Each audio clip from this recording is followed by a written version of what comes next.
जिन्हें चुनते हैं उन्हीं से ज्यादा जीवों का कल्याण होता है। हाँ, भगवान जिन्हें चुनते हैं उनके द्वारा परम कल्याण होता है।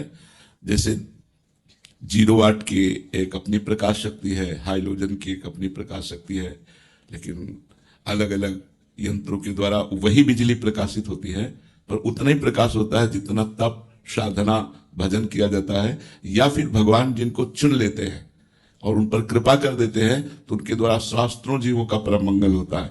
वैसे सब संत प्रकाशवान हैं, सब संत जगत मंगल के स्वरूप हैं, पर उनमें से भगवान किसको चुनते हैं जगत मंगल के लिए विशेष, ये भगवान की प्रधानता होती है। उसमें प्रधानता इसमें हम संतों की नहीं होती कि हमारे द्वारा जगत कल्याण होगा, इसमें भगवान का होता है कि भगवान कृपा करके जिन्हें चुन लेते हैं तो फिर मूकम करोति वाचालम पंगुम लंघयते गिरिम यत् कृपा तमहम वंदे परमानंद माधवम। फिर भगवान की कृपा से भले मूक हो वो वाचाल हो जाएगा, वो भले सामर्थ्यहीन हो उसमें अपार सामर्थ्य जागृत हो जाएगी। वो सतरति सतरति सा लोकान तारयति, वो स्वयं तर जाएगा, स्वयं तर जाएगा, लोगों को तार देगा। भगवान की कृपा ही ये सामर्थ्य प्रकट करती है संतों में, जो जगत मंगल करती है। सब संत भगवान के प्राण प्रिय हैं, सब संतों के द्वारा जगत मंगल होता है, पर जिन पर भगवान की कृपा होती है उनके द्वारा विशेष जगत मंगल होता है, विशेष उनकी वाणी का प्रभाव पड़ता है, जिन पर भगवान की विशेष कृपा अवतरित होती है। अब वो कृपा विशेष कब किस पर कैसे हो जाए इसका कोई विधान नहीं होता। हो सकता है कि जो बहुत अधम है उस पर ऐसी कृपा हो जाए कि उसके द्वारा जगत मंगल होने लगे, ऐसा भी हो सकता है। जो बहुत नीच है, जो अपना कल्याण नहीं कर सकता, लेकिन भगवत कृपा अवतरी तो आचार्य कोटि का वो होकर के जगत मंगल करने की सामर्थ्य रख लेता है। ये भगवान की विशेष कृपा की सामर्थ्य है, इसमें किसी को नहीं कहा जा सकता ये कब कैसे और क्यों, कब कैसे और क्यों कहां उतरती है भगवान की कृपा, ये नहीं कहा जा सकता। किसका प्रश्न था, आप समझ रहे ना जी? योगेश उपाध्याय जी सीहोर से। राधे राधे महाराज जी। महाराज जी, प्रभु कृपा से आपके सत्संग को यूट्यूब के माध्यम से सुनने का सौभाग्य प्राप्त हुआ। महाराज जी, मेरा प्रश्न है कि मन निर्विकार होना ही भगवत प्राप्ति है या निर्विकार मन से भी फिर भगवत प्राप्ति की जाती है? हाँ, निर्विकार मन से ही भगवत प्राप्ति होती है, निर्विकार हो जाना ही भगवत प्राप्ति नहीं है। बहुत से ऐसे जीव हैं जो विकार रहित है, उनका स्वभाव ऐसा, इंद्रिया चंचल नहीं, तो भगवत प्राप्त थोड़ी हो गए।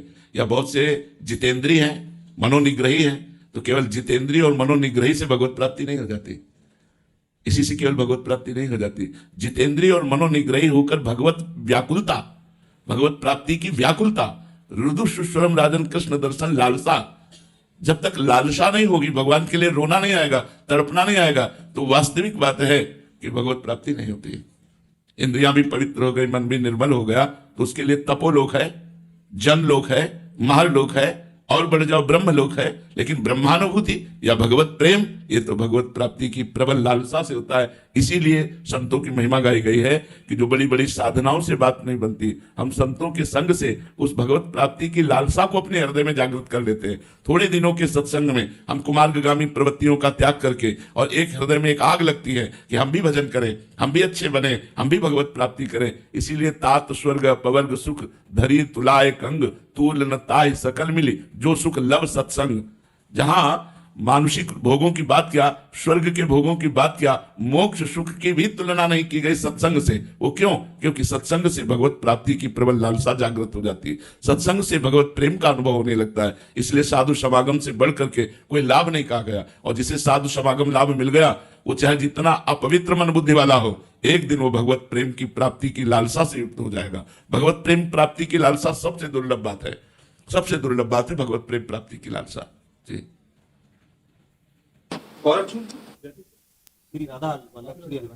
गुरुदेव भगवान काम क्रोध लोभ मद मत्सर में सबसे पहले किस कामना की शमन करने की बात करें? भगवान श्री कृष्णचंद्र जी ने कहा है कि जो ज्ञानियों का भी परम शत्रु है ये काम है, क्योंकि क्रोध की उत्पत्ति काम से ही होती है। क्रोध की स्वयं सत्ता नहीं, कामा संजायते क्रोधा, काम से क्रोध की उत्पत्ति होती है। जब हमारी कामना में अपूर्ति होती है तो क्रोध का प्रादुर्भाव हो जाता है, और जब कामना की पूर्ति होती है तो लोभ का प्रादुर्भाव हो जाता है। ये दो दोष जो क्रोध और लोभ हैं ये काम से ही उत्पन्न होते हैं, और जो अहंकार है ये त्रिगुण माया का सृजन करता है, इसी से त्रिविध अहंकार प्रकट होता है। तो ये जो अहंकार है मूल सबका अहंकार है, जिस अहंकार से काम उत्पन्न होता है, देहाभिमान से ही काम उत्पन्न होता है, काम से ही क्रोध उत्पन्न होता है, काम की पूर्ति में लोभ उत्पन्न होता है, और ईर्ष्या या ज्ञान के कारण है। तो हमें सबसे पहले प्रार्थना करनी चाहिए कि हमारा देहाभिमान गलित हो जाए, क्योंकि अहंकार नष्ट हुआ तो क्षय नष्ट हो जाएंगे। जैसे किसी मकान में चोर रह रहे हो और उस मकान को ही उड़ा दिया जाए तो अलग अलग चोरों को मारने की जरूरत नहीं, पूरा का पूरा वो समुदाय नष्ट हो जाएगा। तो ये जो असत समुदाय है हमारे ऊपर प्रभाव डाल रहा है, ये काम क्रोध लोभ मोह मद मत्सर, ये देहाभिमान रूपी घर में रहते हैं। हमारे अंतःकरण में जो मन बुद्धि चित्त और अहंकार है, उस अहंकार पर ये रहते हैं। ये अगर देहाभिमान गलित हो जाए तो सब दोष अपने आप नष्ट हो जाए। इसलिए हमें श्री भगवान से प्रार्थना करनी चाहिए कि हमारा देहाभिमान गलित हो जाए। संस्कृति मूल शूल प्रदनाना शकल शोक दायक अभिमाना, ताते करें कृपा निधि दूरी, सेवक पर ममता अति भूरी। भगवान को अपने भक्त से बहुत प्यार है, तो सबसे पहले देहाभिमान नष्ट करते हैं। जहां देहाभिमान नष्ट हुआ तो काम क्रोध लोभ मोह मद मत्सर अपने आप क्षीण हो जाते हैं। देहाभिमान नष्ट होना बहुत कठिन है। मैंने इतना किया, ये किया, ये किया, अहंकार विमूढ़ आत्मा करता अमिति मन्नते, बस इसी को नष्ट करना बहुत कठिन है। इसीलिए कहा जाता है गुरु के बिना इस संसार समुद्र से नहीं तरा जा सकता।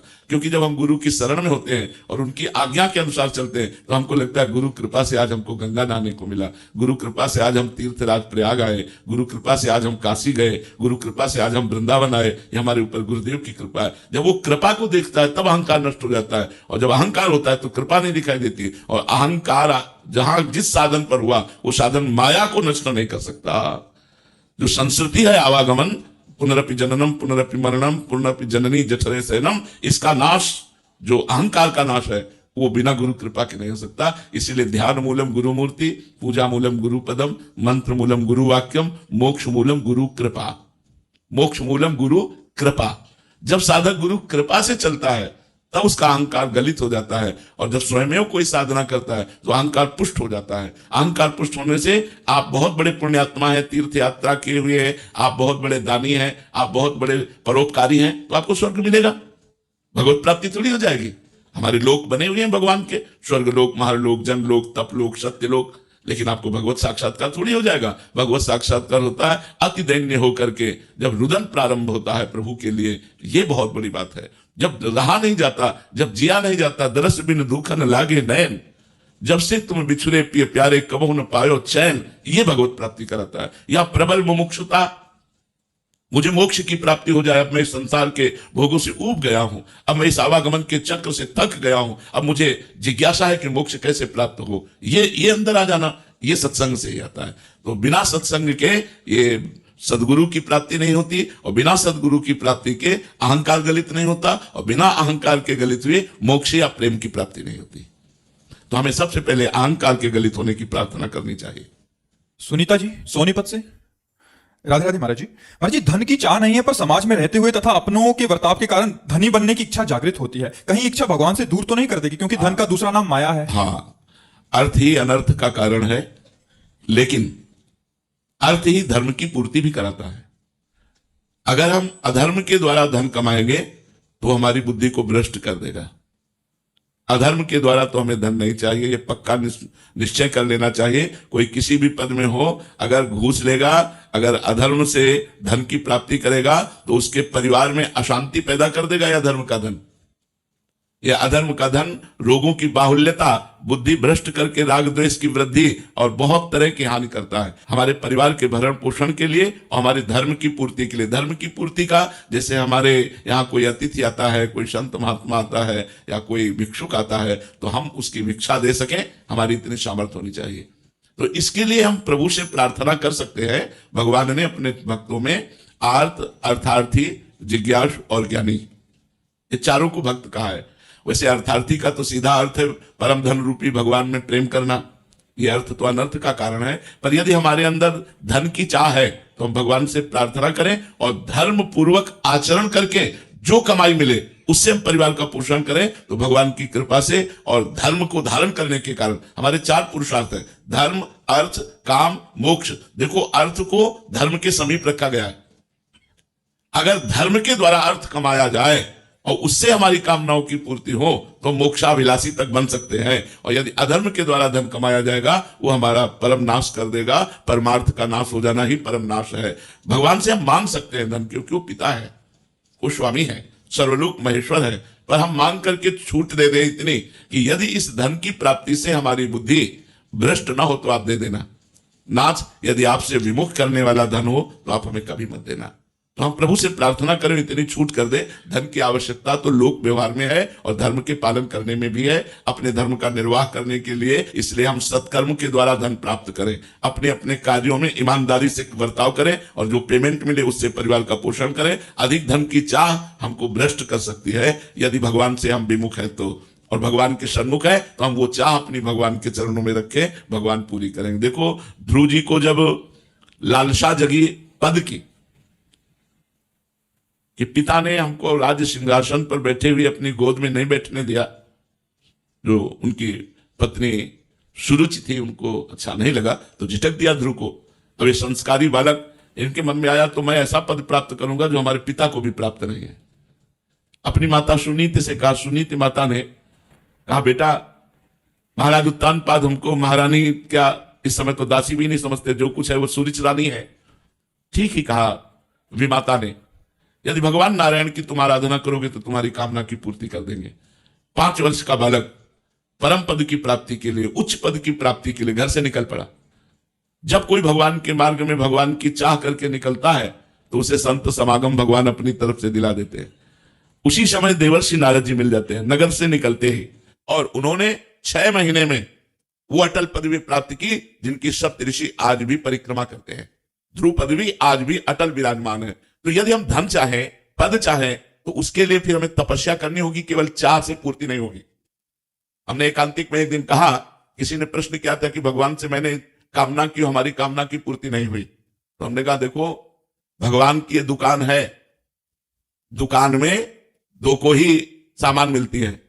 एक आता है पैसे से पैसा देकर सामान लेता है, और एक आता है घर का, हलवा बनाना 250 ग्राम घी दो, वो 250 ग्राम देगा लेकिन पेमेंट नहीं देगा, क्योंकि वो घर का है। तो तुम घर के हो या बाहर के हो? अगर भगवान से बाहर के बन के मांगते हो तो तुमको तपस्या रूपी धन देना पड़ेगा, तुमको अनुष्ठान करना पड़ेगा, तुमको उतना जप करना पड़ेगा। यदि भगवान को अपना पिता मानते हो, भगवान को अपना भाई मानते हो, भगवान को अपना मित्र मानते हो, भगवान को अपना पति मानते हो, भगवान को अपना मानते हो, तो फिर मांगो, फिर घर के हो, फिर मिल जाएगा। लेकिन हृदय से प्रीति करके, भगवान सर्वांतर्यामी हृदय में बैठे, बाहरी बात नहीं देखते कि प्रभु आपके सिवा मेरा कोई है नहीं, और ये बात लाखों से वो कहता है कि मैं आपका हूं, मैं आपका हूं। ऐसे हमारे भगवान नहीं, भगवान सर्वांतर्यामी है। अगर एक भरोसा, एक बल भगवान के प्रति है तो तुम मांग के देखो, हमें तो लगता है बिना मांगे सब पूरा हो जाता है। आप अगर भगवान को अपना मानोगे तो बिना मांगे आपकी कामनाएं पूर्ण होंगी, मांग लोगे तो भी पूर्ण हो जाएंगी। और या फिर भगवान को अगर सही भाव में अपना नहीं मानते हो तो आपको तपस्या करनी पड़ेगी, आपको अनुष्ठान करना पड़ेगा, आपको व्रत करने पड़ेंगे, तब आपको वो प्राप्त होगा जो मांग रहे हो। ऐसे थोड़ी मिल जाएगा। ऐसे किसी दुकान में जाके बोलो, वो दे देगा क्या? दुकान के या तो घर वाले हो और या फिर तब आपके पास धन हो, 2 ही बात में मिलेगा। तो मेरे ईश्वर की दुकान में सबका जीवन खाता, सबका जीवन खाता है, पर या तपस्या रूपी धन दो या प्रभु के बनो। तो प्रभु के तो बन नहीं पाते हम लोग, क्योंकि हमारा इतना संबंध का फैलाव है। अगर वो फैलाव समेट कर प्रभु के चरणों में समर्पित कर दे, जननी जनक बंधु सुत दारा, तन धन धाम सुहृद परिवारा, सबकी ममता ताग बटोरी, मम पद मन बांध बरडोरी, तो बिना मांगे बात पूरी हो जाएगी। लेकिन हम ये कर नहीं पाते, तो फिर हमको भजन करना पड़ेगा, हमको तप करना पड़ेगा, तो उसके अनुसार फिर जो हम मांगेंगे तो प्राप्त होगा। तो हमें लगता है कि भगवान से धन मांगो, पर साधना भी करो। बिना साधना किए तुम्हारी मांग पूरी होने वाली नहीं, क्योंकि प्रभु को आप अपना नहीं मानते हैं ऐसा जैसा मानना चाहिए। मेरे तो गिरधर गोपाल दूसरों न कोई। जब ये बात आएगी तब आपको मांगने की जरूरत नहीं पड़ेगी, अपने आप सब पूरा सरकारी व्यवस्था चलेगी, भागवतिक व्यवस्था चलेगी। अन्न मांगे आगे आवे गो, जो पल लागे पल को। जैसे पलक बिना प्रयास के लगती है, ऐसे बिना प्रयास के धन संपत्ति आपके पास आएगी। भजन करके तो देखो, पूर्व पुण्य के बल से आज चाहे जितना नक्शा दिखा लो, जब तुम्हारे पुण्य नष्ट होंगे और आज का जो कर्म पाप है वो जब आएगा तो तुमको विध्वंस कर देगा। इसलिए सावधान, पाप कर्मों से बचो और भजन का अनुष्ठान करो। और भगवान से याचना एक तो नहीं करनी चाहिए, पर यदि करो तो छूट दे दो भगवान को कि यदि हमारा मंगल होना हो तो देना, और अगर मंगल ना होना हो तो प्रभु मेरे मांगने पर भी ना देना। विशाल जी, आजमगढ़ से। राधे राधे महाराज जी। महाराज जी, जैसे आपने बताया अभी जो धन के बारे में, तो धर्मपूर्वक धन कमाने की बात आपने कही, धोखा ना करें, मिलावट ना करें। मैं अस्पताल एवं शिक्षण संस्थान चलाता हूं, कभी ऐसे निर्णय लेने पड़ते हैं जहां लाभ, हानि, सेवा, खर्च तीनों से संतुलन बनाना पड़ता है। ऐसे समय में महाराज जी आपका धर्म क्या कहता है? नहीं, परोपकार में बहुत बड़ी सामर्थ्य होती है। ये प्रश्नकर्ता स्वार्थ से युक्त होकर के नहीं समझ पाएंगे। अगर वो परमार्थ से युक्त होकर के कर रहे हैं, अगर आप परमार्थ से चल रहे हैं और आप जिस भी संस्थान में हैं, जो भी कार्य करते हैं, तो हानि तो हो ही नहीं सकती। जितनी हानि होगी उससे ज्यादा लाभ आपको हो जाएगा, क्योंकि परमात्मा आपको देख रहा है। यदि स्वार्थ बुद्धि से हो तो बात अलग है। महाराज जी, स्वार्थ बुद्धि से हो तो फिर क्या करना चाहिए? अस्पताल चला रहे हैं तो स्वार्थ बुद्धि तो कहीं ना कहीं रहती है कि लाभ भी है, हानि भी है। नहीं, अस्पताल चला रहे हैं तो हम उसको भगवान को समर्पित करके चलावे ना। ये भगवान का अस्पताल है। ये अंदर से अपनी भावना रखे कि जितने मरी जाते हैं वो सब भगवान आते हैं। ये भगवान का अस्पताल है। जब परमार्थ से हम जुड़ेंगे तभी तो हम धर्म का पालन कर पाएंगे। तो परमार्थ का स्वरूप है कि अस्पताल एक मंदिर है, इसमें आए हुए मरीज जो रोग रूप से हैं वो भगवान ही है। हमारी जो सेवा है वो पूजा है। तो हम उसमें स्वार्थ बुद्धि ना करें, परमार्थ बुद्धि कर लें उसी में, तो हमारी भगवत प्राप्ति का भी रास्ता खुल जाएगा और धन भी अपने आप आएगा। तो ये हम आपको सच्ची बात कहते हैं, यदि आप 500 रुपए पर हित में खर्चा करेंगे तो 5000 रुपए आपकी जेब में आ जाएंगे। इसमें कोई संशय नहीं है। अब वो विधान कुछ भी बने, क्या आज तक आपको हानि का अनुभव हुआ? कभी नहीं। कभी, क्योंकि आप परमार्थ कर रहे हैं, आप दूसरों का उपकार कर रहे हैं, दूसरों का हित कर रहे हैं। तो अगर 500 की हानि होगी तो 5000 की प्रॉफिट करवा देंगे ठाकुर जी। वो सबको देखते हैं, वो सबको देखते हैं। शास्त्र शीर्षा पुरखा शास्त्राक्षा शास्त्रपाद, वो हजारों नेत्र वाला, हजारों चरण वाला, हजारों मुख वाला, सर्वत्र विराजमान परमात्मा सबको देख रहा है। तो मुझे लगता है कि परमार्थ में चलने वालों की जो हानि होती है उसकी पूर्ति परमात्मा अपनी तरफ से करता है। हमें चिंता करने की जरूरत नहीं है। हमको अधर्म का पैसा लेने की जरूरत नहीं, हमें अधर्म का कार्य करने की जरूरत नहीं। जैसे एक दो ऐसे उदाहरण आते हैं, वो कम ही उदाहरण आते हैं